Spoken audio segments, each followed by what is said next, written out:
I'll start off, just open it up. We're going to open Taekwon Lewis's practice window starting today, so we'll see how the week goes there.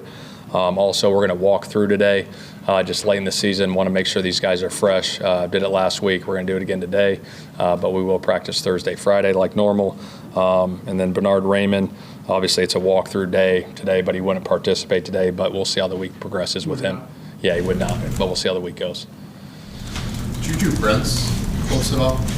Yeah, he's getting there. He's progressing well. He's progressing well. How about Carlisle? Same thing. Same thing.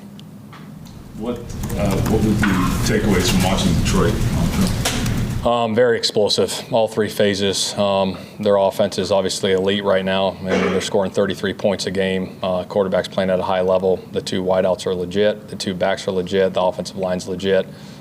Defensively, they're playing really good too. I know they're number one in third down defensively. Top 10 in almost every category, especially all three phases. So they're playing really good football, complimentary football. But the great thing is, we get to play them at home, which we're really excited about and excited for the opportunity and the challenge. Does it, when you're going against an offense like that, does it change game decisions from you got to expect them to score?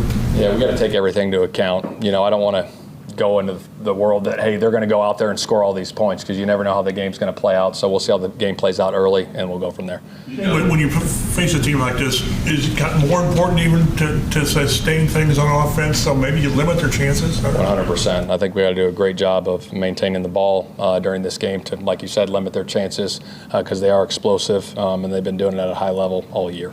You know Dan Campbell at all?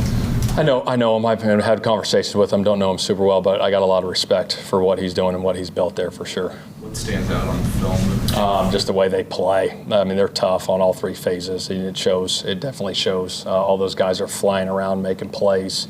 They're having fun doing it. Saying after the game, AR was very businesslike, saying this is just one game.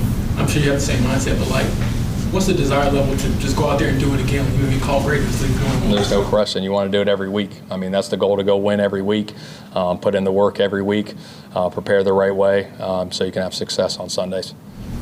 What did you see in his preparation last week that impressed you most? Like I said, we talked about all the details going into it, and those details were on point, you know what I mean, and it showed. And he did a hell of a job doing the little things right all week. Same thing this week, been all over it, excited for this week as well. You mentioned how the run game gives him a little bit of energy. What led to maybe you implementing that even more than you have previous weeks? Yeah, I don't know. I think you go into every game plan trying to see what defenses are doing, what can affect them. Felt good about the run game going in with the QB run game stuff. I thought, New York did some good things on certain things where he didn't have to keep it every time, but, obviously you're trying to hunt those things in the zone read game. But again, it got him going early, you know what I mean? Obviously the 2 touchdown runs down there in the goal line were huge, and he was very efficient throwing the ball as well. This is super, getting in the weeds, but if you've got, the personal protector on the zone read, where you got a lead blocker for him, yeah, does it change the read for him at all with the defensive end? I mean, I'm not going to tell you that. God. Once he said get in the Yeah, we can talk off the record on that one. Yeah. Detroit's been really good in the middle of games. What do you think? Say that again. Detroit's been really good in the middle of games. They don't really start fast, but second and third quarter, crazy good. What do you think? I don't have a perfect answer for you. I think they get into their rhythm. It could be the start of the games, could be the second, third quarter. They get going. And when they get going, they get humming. So we got to eliminate, the explosive plays, because they got the 2 guys that can really run on the outside. Gibbs is explosive as it gets as a back. You know what I mean? You can't let him be free in space. We got to tackle. We got to have population of the football. Do they stress the defense just because some of those running backs catch so many passes too? Say that again. The running backs catch so many passes. That stress the defense just in terms of. Oh, 100%. 100%. I mean, you get guys out in space and you throw swings and checkdowns. I mean, you got to rally to the football for sure. I have to ask about this, but Buck and Grove got in there on the offensive play. Yeah. Do you take that as your own mistake, or do you tell them, hey, you got to do your job? Yeah, I'll give credit to New York on that. They played it pretty good, but you never know. We might have something for them again.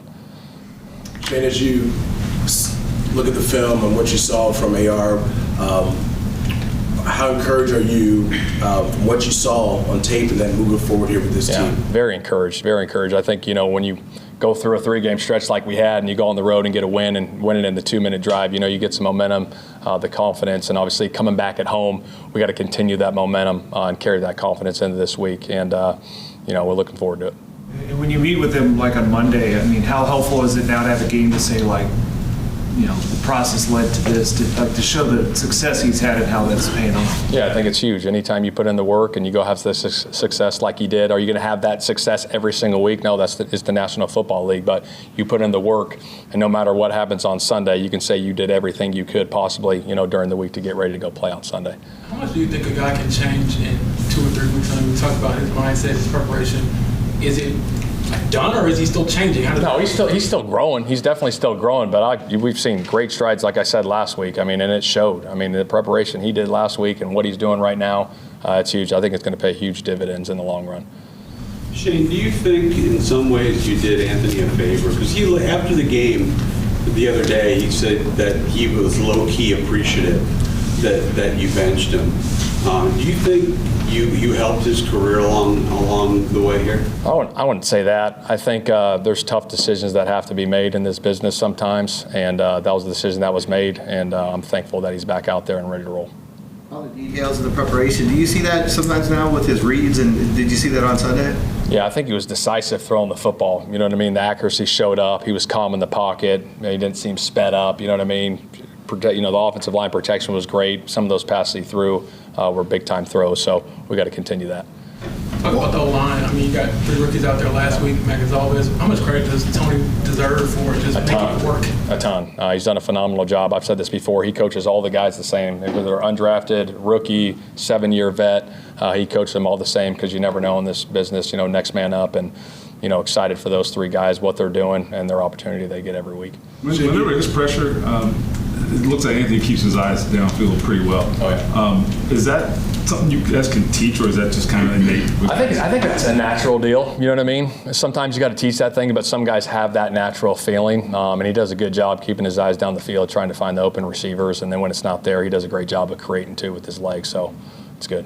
Shane, you talk about, you know, November, December is a time to win, and you guys are right in the thick of things, possibly for the playoffs. Do you sense that, like, in the urgency? There's no doubt. I think the urgency's got to be at all-time high. We talked about it last week. Energy and urgency is what we need going into these games, especially November, December, and it showed up. The guys fought their tails off last week, and obviously it's exciting. You know, you come back after a win like that, you're right in the thick of it, like you said, and it's an opportunity to go do it again this Sunday.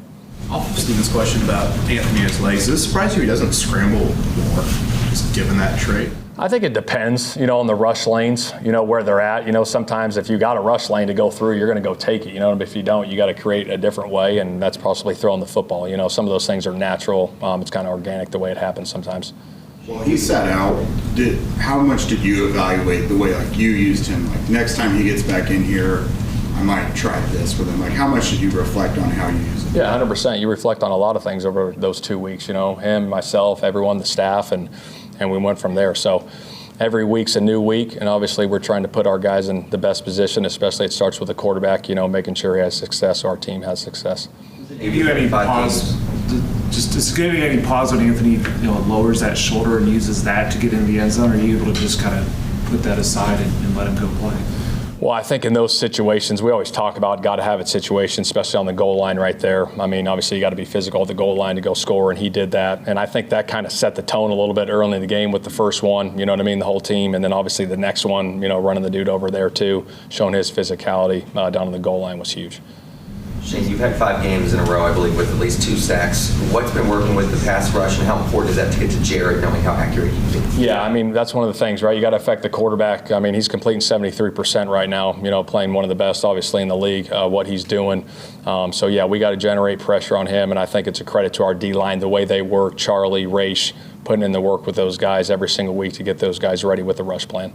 Is there something special about him as a runner at the goal line? It just seems like he has a nose for the end zone. Oh, yeah, he's special. There's no doubt about it. We've talked about his talents, but him running the football down there obviously helps us for sure.